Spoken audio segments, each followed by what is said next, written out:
분들의 믿음의 생활이 주님으로부터 어떤 위로도 받고 힘도 얻고 싶고 어떤 막혔던 것들이 예수를 믿음으로 형통했으면 좋겠고 또 건강도 하나님의 은혜로 회복했으면 좋겠고 하는 여러 가지 바람과 기대와 또 소망을 가지고 신앙생활하는 분들이 많지요. 이 모든 것들이 하나님께로부터 옴을 우리는 압니다. 우리 하나님은 좋은 것 주시고자 하시고 우리 하나님은 가장 우리에게 가치 있고 소중한 것을 적절한 시기에 베풀어 주시기를 원하십니다. 우리가 자녀를 키우는 부모의 입장에서 볼 때 부모는 그 자식에 대한 사랑이 남다르죠. 친구의 우정보다도 연인의 사랑보다도 부모가 자식을 사랑하는 그 사랑의 마음은 이것은 비교할 수가 없는 겁니다. 이 부모가 자식을 사랑하는 이 마음이 우리가 만들어낸 것이 아니라 본능적으로 저와 여러분에게 하나님이 은혜로 선물로 주신 것들이에요. 이 사랑은 인간이 만들어낸 것이 아니라 하나님께로부터 온 선물이에요. 부모가 자식을 사랑하는 사랑은 그 자식이 내가 바라고 기대하는 바대로 되었기 때문에 사랑하는 게 아니라 그렇게 하지 못해도 부족해도 또 그 자식이 때로는 부모의 억장이 무너지도록 내 마음을 아프게 하고 해도 결국에는 그 자식을 사랑할 수밖에 없고 사랑하게 되는 그 사랑을 부모가 되면은 압니다. 근데 그 사랑이 주님의 사랑이라는 거죠. 너가 나한테 이렇게 했기 때문에 내가 너를 사랑해가 아니라 네가 나한테 이렇게 했음에도 불구하고 나는 너를 사랑할 수밖에 없어. 이것이 하나님의 사랑, 아가페의 사랑이죠. 그러니까 자녀를 키우면서 깨닫는 거예요. 아, 이게 아버지의 사랑이구나. 이게 하나님의 사랑이구나. 그래서 하나님은 나를 버리지 못하시는구나. 그래서 하나님은 나를 포기하지 않으시는구나. 하나님은 내가 어떤 형편에 있어도 내가 부족해서 죄 가운데 거하고 하나님을 등지고 세상을 향해서 갔어도 하나님은 나를 끝까지 돌아오기를 기다리면서 나를 놓지 못하시는 것이 바로 사랑 때문이구나. 근데 그 사랑을 알면 우리는 어떻게 해요? 부모가 나를 그렇게 했는데도 내가 부모님이 나를 그렇게 나를 사랑한다고 해서 나중에 깨달으면 자식이 철이 들면서 부모한테 잘해주고 싶은 거, 잘 공경하고 싶은 거. 신앙에 철이 들면 자신을 위해서 살았던 사람이 하나님을 생각하고 그 은혜를 더듬으며 하나님을 향하여 마음을 드리기 시작해요. 이것이 어디에서 따로 생긴 게 아니라 하나님이 인간을 창조하셨고 하나님 인간을 다루시는 그 방법, 사랑하는 방법을 부모에게 심어주셔서 자식을 키우면서 그 자식에게 뭘 가르쳐주는 거예요? 내가 이게 내 마음이다.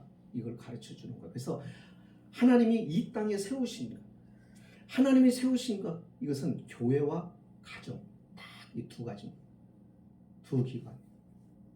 그래서 여기는 뭐로 운영이 되니? 경영의 방법으로 운영되는 게 아니에요. 여기는 어떤 제도로 운영되는 게 아니에요. 뭘로 운영돼요? 사랑. 그래서 교회도 제도로 운영되면 안 돼. 사랑으로. 그래서 참아야 돼. 기다리는. 인내하면서. 때때로 목사들이 성도들에게 목회를 하다 보면은 믿음이 막 자랐으면 좋겠는데 빨리 자랐으면 좋겠는데 이런 믿음은 사람이 크는 것과 똑같아요. 성장하는 것과 빨리 클 수가 없어요. 어떤 때는 막 답답해요. 믿음이 쏙쏙 좀 자랐으면 좋겠고 그 기대를 그런 마음에 그런데 안 그래요. 그러면서 자신을 이렇게 돌아보는 거예요. 나는 그런 믿음이 이 정도 자랄 동안에 그러면 1, 2년 만에 자랐나? 아니에요. 평생을 자라는 거예요. 그러면 하나님은 그동안 답답해서 어떻게 얘기했어요? 그 답답한 마음을 가지고 기다리신 거예요. 인내하신 거예요. 예수를 믿는다는 게 참 복되고 좋은 일이 많이 있습니다. 너무너무 감사하고 너무 좋은 일이 많아요. 근데요, 우리가 신앙생활하면서 놓치지 말아야 할 게 하나가 있습니다. 특별히 오늘날 성도들에게 있어서 놓치면 안 되는 가장 중요한 거 하나가 있는데 그게 뭐냐면요, 믿음 생활에서 이점만 보시지 마시라는 거예요.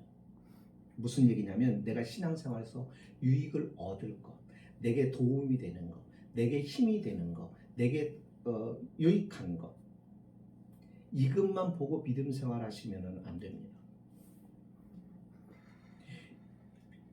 처음에는 어린 신앙일 때는, 처음에 믿음 생활 시작할 때는 그렇게 시작을 해요. 얻고 싶어요. 위로받고 싶어요. 하나님의 사랑을 받고 싶어요. 복을 받고 싶어요. 잘 되고 싶어요. 건강하게 싶어요.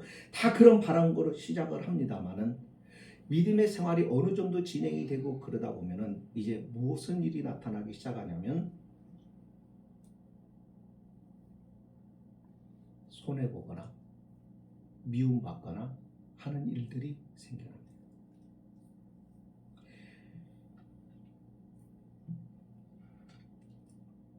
믿음 생활에는, 우리가 세상에서 믿음 생활할 때는 유익함도 있지만 불이익을 받게 되는 이와 같은 일들도 생긴다는 거예요. 그래서 오늘 말씀에 뭐라고 해요? 예수님께서 18절에 세상이 너희를 미워하면 이라는 말을 해요. 요한복음의 1장부터 지금까지는 예수를 믿고 네가 나를 믿고 하나님을 의지하고 살아가는 삶에 하나님이 어떻게 복을 주실 것이라고 하는 얘기를 쭉 하십니다. 그런데 여기서부터는 말씀이, 강조점이 다 바뀌기 시작해요. 그런데 말이다, 그런 너희를 세상이 미워하기 시작한다. 그겁니다. 미움을 받는데요. 그때 우리가 기억할 것이 있어요. 세상이 너희를 미워하면 너희보다 먼저 나를 미워한 줄로 알아라. 이거 기억하라는 거예요. 우리가 잘못해서 미움을 받는 경우도 있습니다. 우리가 사람을 상대하고 교제하면서 어떤 관계를 맺고 살아갈 때 어떤 사람은 좋은 사람이 있고 어떤 사람은 미운 사람이 있고 어떤 사람은 내가 가까이 하고 싶은 사람이 있고 어떤 사람은 멀리 하고 싶은 사람이 있지요. 내가 이제는 누군가에게 내가 기쁨이 되고 누군가에게 내가 위로가 되고 누군가에게 내가 도움이 되었으면 좋겠는데 내가 잘못해서 때로는 외면당하기도 하고 미움을 받기도 하고 그럴 수도 있어요. 근데 그것은 우리가 생각하고 고쳐야 돼요. 그런데 이유 없이 까닭 없이 예수를 믿는다고 하는 것, 내가 예수를 믿는 사람이라는 것, 교회 다니는 사람이라는 것, 내가 집사라는 것, 장로라는 것, 권사라는 것, 목사라는 것 때문에 그것 자체로 미움을 받는 경우가 생긴다는 겁니다. 그것은 어떻게 해야 될까요? 미움을 받지 않도록 하기 위해서 어떻게 잘해야 되는? 아니, 잘해도 소용없어요. 그것은 믿기 때문에, 내가 하나님을 믿기 때문에 미워하는 거. 그는 이유가 있어서 미운 게 아니에요. 까닭이 있기 때문에 미워하는 게 아니라는 말이에요.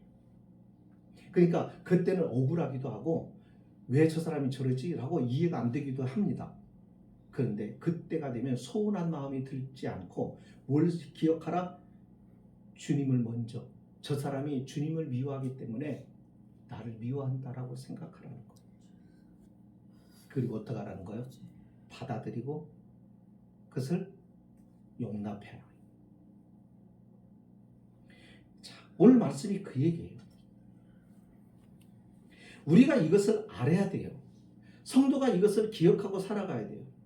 우리가 살아가면서 사람들에게 잘하고 우리 이웃들에게 안 믿는 사람에게 잘해야 돼요. 그런데도 여러분, 그럼에도 불구하고 미움을 받고 외면당하고 할 때가 참 많아요. 그것이 있을 때마다 여러분, 우리가 기억할 것은 주님이 미움을 받으셨다, 세상에서. 그러니 나 또한 주님 길을 따라가고 주님을 사랑하고 주님의 길을 걸어가는 사람이니까 당연히 미움을 받을 수 있다고 하는 것을 인정을 하라는 거죠. 세상에 주님을 싫어합니다. 자, 왜 우리를 미워할까요? 19절의 말씀을 합니다. 너희가 세상에 속하였으면 세상이 자기의 것을 사랑할 것이지만 너희는 세상에 속한 자가 아니요 도리어 내가 너희를 세상에서 택하였기 때문에 세상이 너희를 미워하느니라. 왜 미워한다고요? 세상에 속한 자가 아니기 때문에.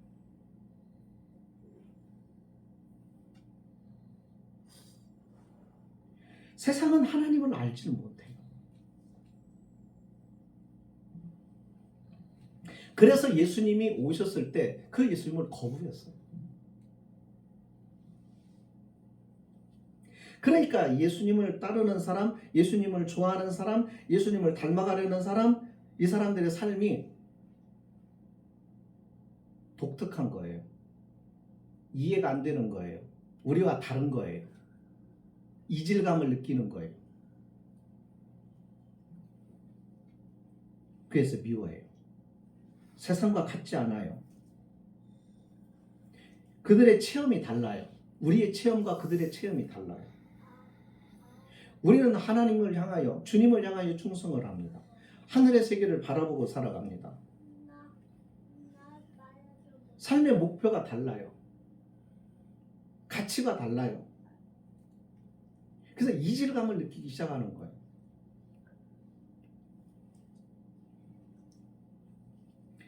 특별히 예수님께서 세상에서 너희들을 불러내었기 때문에 그렇다는 거예요. 시기예요. 예. 그런 거 있잖아요. 누가 잘 되면 배가 아프죠. 주님의 선택받았다고 하는 것이 그 사람들은 잘 모르지만은 이성적으로 잘 이해하지는 못하지만 그러나 본능적으로 느끼는 게 그게 싫은 거예요.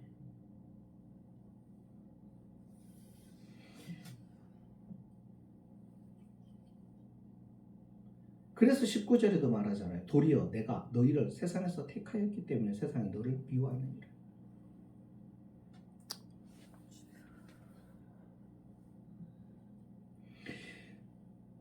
예수님을 세상이 미워해서 예수님을 어떻게 했습니까? 예수님이 세상에 와서 환영을 받으셨어요. 예수님이 세상에 와서 잘못해서 사람들의 미움을 받은 거예요? 아니잖아요. 여러분 여기서 우리가 좀 생각을 해봐야 되는 거예요. 여러분 언제나 그렇습니다. 진리를 굉장히 사랑하는 것 같지만 세상은 진리를 사랑하지 않아요.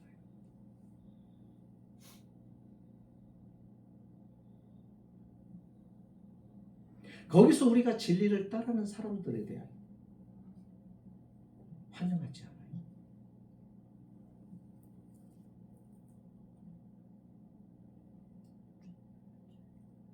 자, 그러면서 20절에 한번 보십시다. 내가 너희에게 종이 주인보다 더 크지 못하다 하는 말을 기억하라. 이 말은 무슨 얘기예요? 종과 주인이 있으면 종은 주인보다 크지 못하다는 거. 그러니까 주인이 대접받으면 종이 대접받고 주인이 무시당하면 종도 무시당한다. 예수님이 무시당했으니, 예수님을 거부했으니, 예수님을 핍박했으니, 예수님을 십자가에 매달았으니 세상이 너도 그렇게 할 것이다. 여러분 이게 예수를 잘 믿는 겁니다. 예수님 때문에 핍박을 받는 사람들을 잘 보세요. 사람들에게 아부하거나 사람들의 기분을 맞춰주거나 그 사람을 중심으로 살아가는 사람이 아니라 주님을 따라가는 사람이에요. 직장에서도 신앙의 양심을 품고 정직과 성실함으로 살아가는 사람, 주님 앞에서 두려움을 가지고 일하는 사람, 같이 어떻게 어울려서 좀 이렇게 좀 하자, 이따가게 좀 가기를 원하는데 고지곳대로 하나님이 두려움, 하나님을 생각하고 내가 진실해야지라고 생각하고 살아가면 직장에서도 따돌림 당하기도 하고 유면당하고. 그래서 신앙생활이 어려워요. 그래서 우리는 어떡하죠? 적당히 타협도 하죠. 그렇죠? 예. 근데 그 타협이 믿음대로 하는 거예요. 믿음이 어리면, 믿음이 약하면 타협이 쉽게 이루어지고, 그렇지 않으면 타협이 잘 안 되니까. 그러니까 경직돼요. 그러다 보니까는 따돌림 당하기도 해요. 많아요. 이슬람권에 살아가는 사람들, 거기서 신앙을 가지고 하나님을 믿는 사람들은 살기가 더 힘들어요. 이게 뭐냐면 핍박이에요. 자, 그렇다면 우리가 생각해 보세요. 예수님을 왜 미워할까? 왜 세상은 예수님을 미워했을까? 거기 22절로 24절의 말씀이 나옵니다. 22절 보십시오. 내가 와서 그들에게 말하지 아니하였더라면 죄가 없었으려니와 지금은 그 죄를 핑계할 수 없느니라. 무슨 얘기냐면 내가 와서 말했다. 예수님의 말씀 때문이라는 거예요. 예수님이 말씀했어요. 내가 와서 그들에게 말하지 아니하였더라면, 말을 하지 말았더라면 그들은 죄를 몰랐을 것이다. 자신이 죄에 오염되어 있고 그 죄로 자신이 하나님의 심판을 받고 저주를 받게 되는 것을 몰랐다 이거예요. 주님의 말씀을 하시니까 그 말씀 때문에 뭐가 드러난 거예요? 숨겨져 있던 것들이, 밑에 가라앉아 있던 것들이, 감춰져 있던 것들이 어떻게 그 말씀 앞에서 드러나기 시작한 거예요. 여러분, 예를 들어 봅시다. 암이라고 하는 병은 증상이 있나요? 증상이 나타나면 벌써 3기, 4기로 들어가서 말기로 가요. 어떤 경우에는 폐암 같은 경우는 아무 느낌이 없어요. 말기로 가야 뭔가 이상이 느껴지는 거예요. 암은 암세포를 죽일 수가 없어서가 아니라 암은 감각이 모르는 거예요. 어떻게 뭔가 증상이 나와야 될 거 아니에요. 이러면 우리가 병원에 가거나 약국에 가거나 뭔가 치료를 받으려고 하면은 어떤 증상이 있어야 내가 뭔가 문제가 있구나 하고 문제의식을 가지고 병원을 찾을 수가 있는데 아무 감각이 없으면 안 갑니다. 그런데 이 안에서는 벌써 진행이 되기 시작하는 거죠. 자, 그러면 물어봅시다. 초기에 발견하는 게 중요해요? 아니면 아플 때까지 기다리는 것이에요? 초기에 발견해야죠. 그러면 희망이 생깁니다. 뭐가요? 고칠 수 있는 희망. 주님의 말씀은 그런 거예요. 이 말씀이 오면은 그 말씀이 드러내요. 내가 병이 있다는 것을 드러내요. 이것이 나를 죽이는 병이다. 그게 드러내요. 그렇게 드러나게 하시는 이유가 뭐예요? 정죄하려고요? 아니요. 주님은 정죄하려고 하는 게 아니라 나로 하여금 인식하라 이거예요. 우리 사람들에게 인식하도록 하는 거예요. 내가 어떤 죄가 있는지, 내가 어떤 문제가 있는지, 그래서 그것을 속히 회복하고 치료하고, 그래서 건강해요. 그런데 말하니까 사람들이 어떻게 반응한 거예요? 죄를 지적하는 것 같으니까 미운 거예요. 내가 의로운 줄 알았는데, 내가 괜찮은 사람이라고 생각하는데 다들 나를 그렇게 보고 있는데 나보고 나쁜 마음을 품었다고? 누가 들춰내시는 거예요? 주님의 말씀. 그 말씀을 들으면은 이게 들춰나. 우리가 하나님의 말씀을 읽다 보면요, 뭐가 생각이 나는 거예요? 내가 잘한 것보다는 내가 잘못하고, 내가 연약하고, 내가 부족하고, 이것만 자꾸 드러나요. 그렇게 말하는, 이것을 왜 하나님 말씀을 나를 그렇게 만들죠? 너는 그거밖에 안 돼. 이게 아니에요. 너는 그러니까 하나님을 의지해. 하나님의 은혜가 그래서 있는 거야. 내가 부족하기 때문에 내가 채워주겠다고 하는 거야. 네 힘으로 할 수 없는 능력의 한계를 네가 인식할 때 내가 그 너머에서 내가 너를 도울 수 있는 거야. 이거를 말해주는 거예요. 그걸 가르쳐 주려고 하는 거예요. 그런데 오해하는 거예요. 왜요? 하나님을 알지 못하니까요. 주님을 알지 못하니까.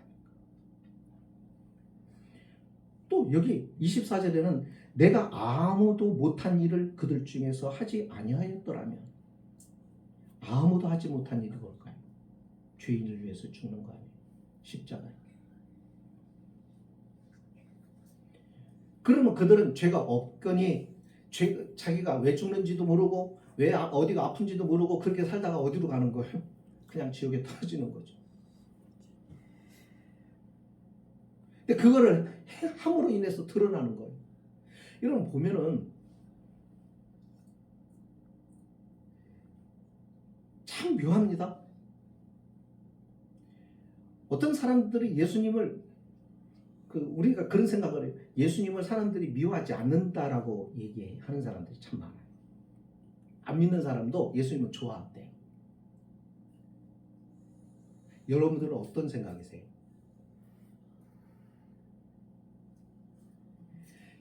예수님을 세계 4대 성인 정도로 보면 사람들이 좋아해요. 예수님을 나쁘다고 말하는 사람이 없어요. 예수님을 싫다고 말하는 사람이 없어요. 근데요, 예수님의 본질, 예수님의 진정한 그 본질, 그분의 진짜 정체, 그것이 드러나면 사람들이 거부하고 싫어하고 미워하고 죽입니다.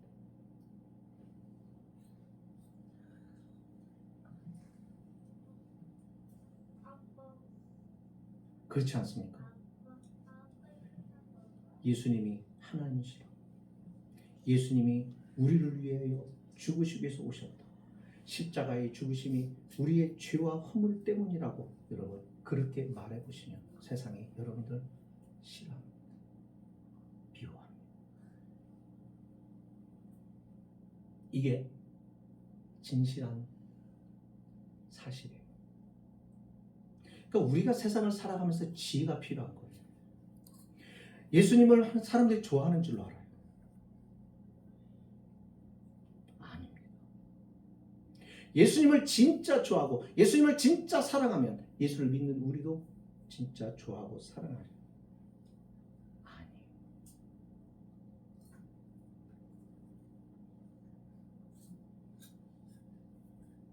오늘 예수님은 그 이야기를 하시는 거예요. 25절에 보세요. 그러나 이는 그들의 율법에 기록된 바 그들이 이유 없이 나를 미워하였다 한 말을 응하게 하려 합니다. 이유 없이 미워. 저와 여러분이 믿음 생활하면서 이제 걸어가는 이 신앙생활이 우리끼리만 있는 게 아닙니다. 안 믿는 사람 틈 속에서 살아갑니다. 하나님을 모르는 세상 속에서 우리가 살아갑니다. 그렇게 살아가다 보면은 우리가 주님과 가까워지면 가까워질수록 우리가 주님을 닮아가면 닮아갈수록 우리의 신앙이 더 거룩하면 거룩해질수록 여러분 세상은 그에 비하여 우리를 그렇게 미워하고 싫어한다는 것이죠. 그래도 이 길을 가야 할까요? 가야 합니다. 그래서 주님이 좋은 문이라고 했고 좋은 길이라고 했습니다. 그 길을 가려고 하는 사람이 적다라고 말씀하셨습니다. 너희가 나를 따라오려거든 네 자신을 부정해야 된다고 말씀하십니다. 그리고 나와 같이 날마다 네가 져야 될 십자가를 질 수 있어야 된다라고 말합니다. 이것이 믿음의 길입니다. 그런데 이 이야기를 요즘에 다 빼버렸어요. 전부 예수 믿으면 어떻게 성공하는가? 예수 믿으면 어떻게 위로받는가? 평안한가? 이것만을 얘기하다 보니까 성도들의 삶 속에 고난에 대한 생각, 십자가에 대한 생각은 아예 안 합니다. 그러면 뭐와 같으냐면 이방 종교와 똑같아요. 이방 종교. 이방 종교는 얻고자 신을 찾는 거예요. 하지만 우리는 하나님이 이미 은혜로 다 주셨어요. 우리가 내게 있어서 가장 중요한 것 있다면 그게 뭘까요? 내가 가지고 있는 재산 중에서 가장 가치 있는 게 있다고 한다면 뭘까요? 내가 가진 것 다 하고 바꿀 수도 없을 만큼 중요한 것이 있다면 그게 뭘까요? 자식 아니겠어요? 자식이 병들어 죽는데 이 자식을 살릴 수만 있다면, 이거 살릴 수 있다면 내 가지고 있는 모든 것을, 심지어는 내 생명까지도 대신 주고 살리겠다고 하는 마음이 부모의 마음이죠. 하나님은 그 아들을 주신 거예요.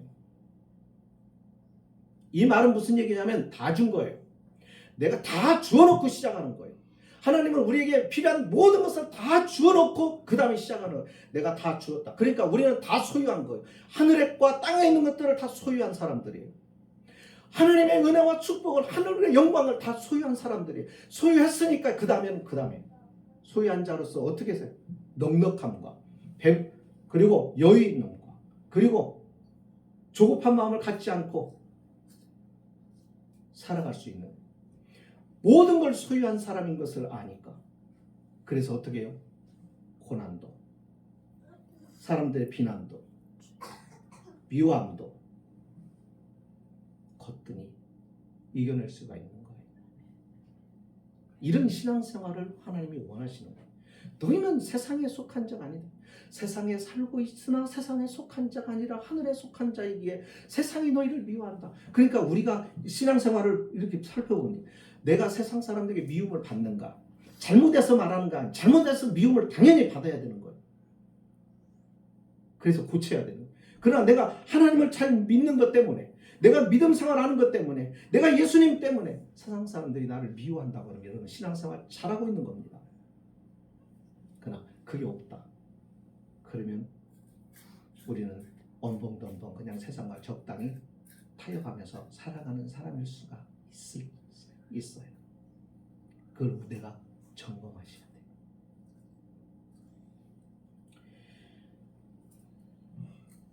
이 말씀을 기억하고 한 주간 쭉 묵상하면서 지내갔으면 좋겠어요. 이유 없이 비호한다.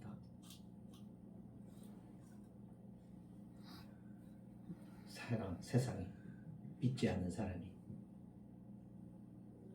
이유 없이 가각 없이 내가 믿는 사람이라는 거, 내가 예수를 아는 사람이라는 거, 내가 예수를 따라가는 사람이라는 거, 그것 때문에 내가 미움을 받는다면 여러분 기뻐하시고 감사하시고 찬송하시고,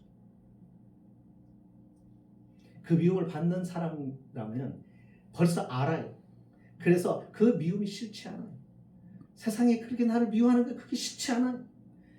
어떻게 받아들이냐면 그래 미워해라, 그래 비난하라, 그래 너희들이 주님을 몰라서 그렇지. 오히려 이해와 그들에 대한 포용력이 생기는 거예요. 긍휼한 마음이 생기는 거죠. 이게 주님의 마음이고 이게 하늘에 속한 자의 삶이에요. 그것을 저와 여러분에게 요구하시는 겁니다. 기도하십니다. 하나님 아버지,